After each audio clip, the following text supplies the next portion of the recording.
What's going on, everybody? Paul here, coming at you with a Tether update. I'm going to go ahead and start today with the article that broke only a few hours ago. User bitfinex'ed has been banned from Twitter for reasons that are still unclear. I mentioned his hard work and excellent research in my last video about Tether, and this comes at a very contentious time for both Tether and bitfinex'ed.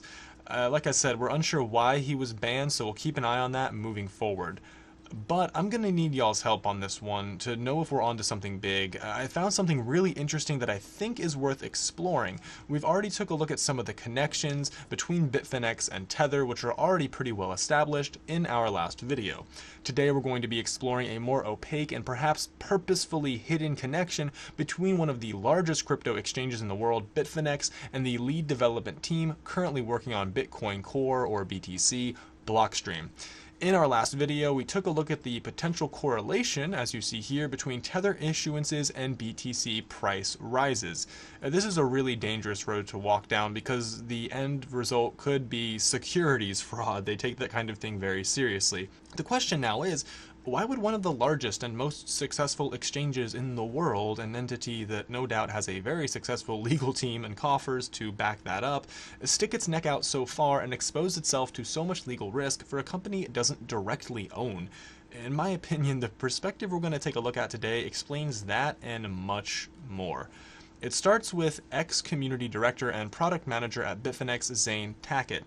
Previously OKCoin's manager for international operations, Zane joined Bitfinex sometime in early 2015.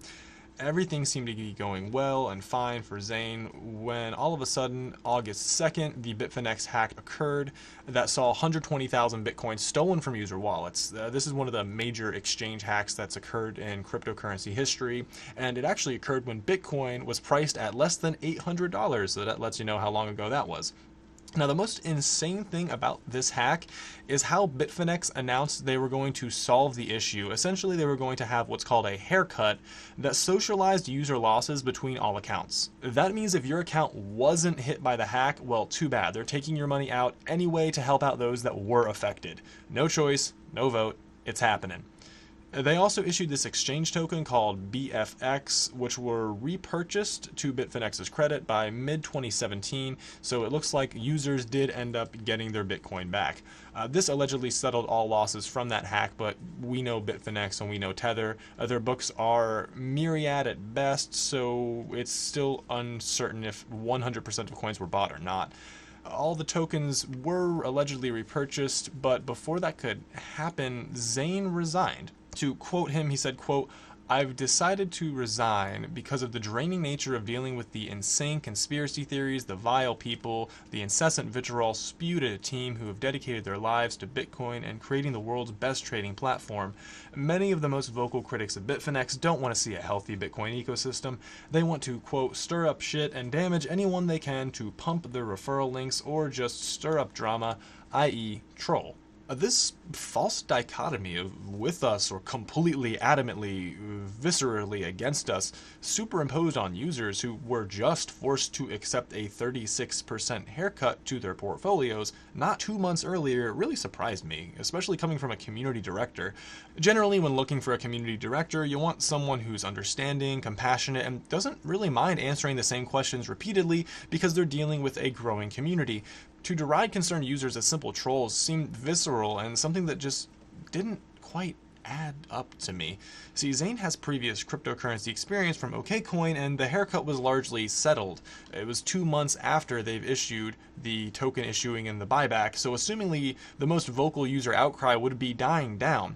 So something was off. That's when I stumbled upon this very illuminating interview between Zane Tackett himself and a user named Bitfinex Hack. Between the 20 and 21 minute mark of the interview, you can very clearly hear Zane explain investments that Bitfinex has undertaken since Zane's hiring in 2015. He explicitly states that Bitfinex had invested in Blockstream's seed round. So let's take a listen. We have investments in Blockstream, Shapeshift, Netkey, and Tether. That's it. User in your channel is Oh, recording. sorry. Companies you have shares Sorry. in your portfolio? Those are the only. Those are the four that I know.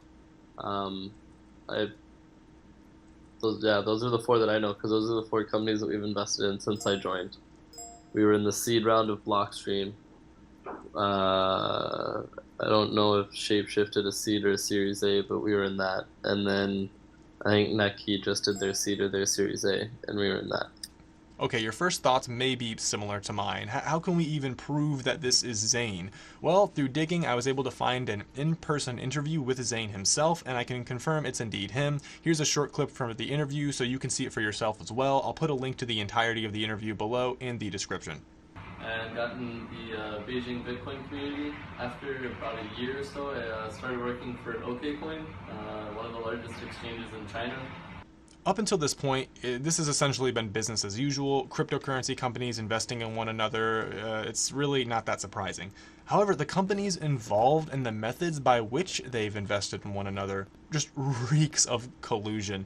Earlier, I asked, why would one of the largest and most successful exchanges in the world, an entity no doubt that had successful legal teams, why would they stick their neck out so far for a company they don't own? Okay, well, it turns out that they actually do have majority ownership of Tether. That's right, Bitfinex has majority ownership of Tether despite claiming the opposite numerous times over numerous years. The meat of the matter is that the two founders of Bitfinex, Giancarlo De Vassini and Philip Potter, actually founded the Tether Corporation in the British Virgin Islands in 2014. We know this information from the Paradise Papers. This is the second largest tax information leak of all time, seeing over 13 million documents from 19 tax haven countries leaked to the general public.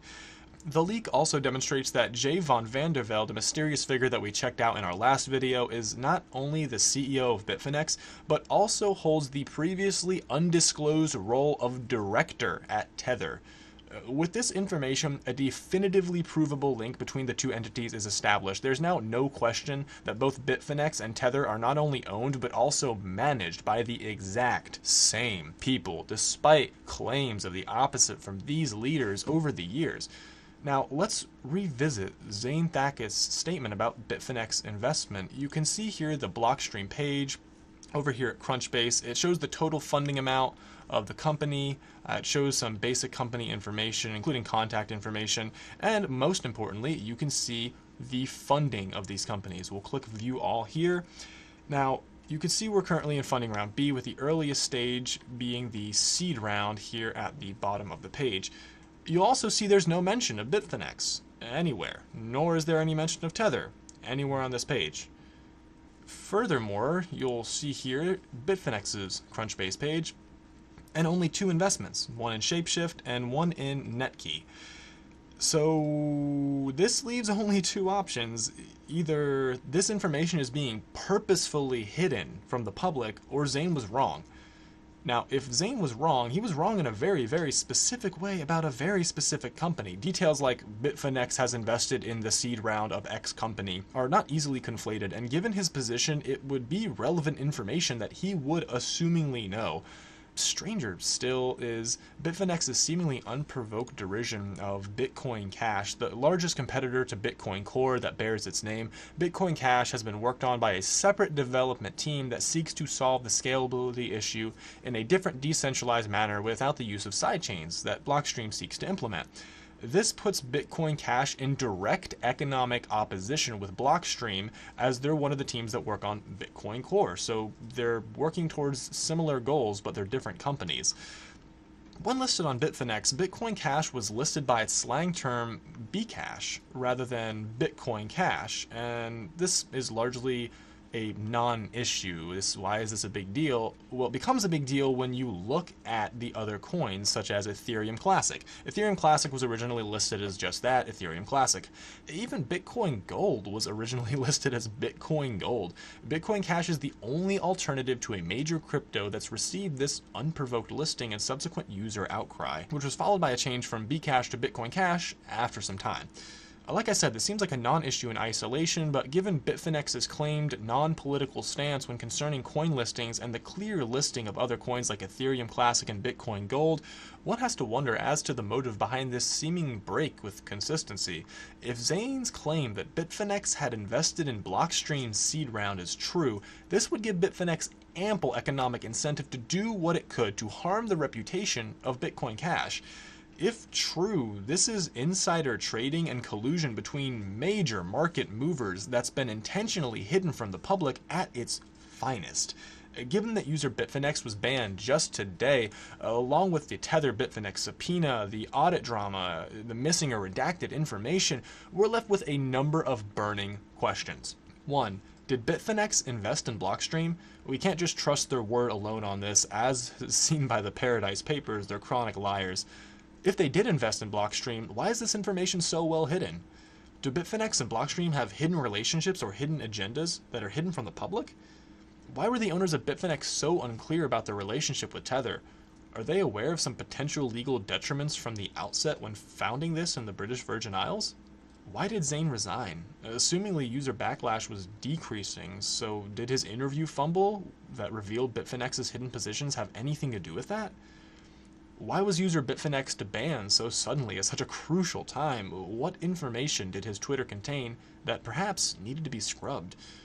And finally, why did Bitfinex incorrectly list Bitcoin Cash? All other alternative coins are clearly listed, so why Bitcoin Cash alone when it's the one coin that has antithetical economic interest to Bitfinex's alleged holdings? None of these questions have immediately clear or definitive answers yet. As the situation develops, I will do my absolute best to keep you all up to date and informed as to what could very well be one of the largest cryptocurrency dramas to unfold thus far. As always, thanks so much for watching. I appreciate all of your support. Let me know if you like this kind of content or if there's anything at all you know about Tether that I didn't mention. Like, share, subscribe. Thanks again for your support. Check out all the links below in the description and drop me some comments as well below that. There'll be a link to our Discord. We'd love to have your input, and a link to our Twitter. Check us out on there. But for now, I'm Paul, signing off. Thanks so much for watching. We'll talk to you guys next time.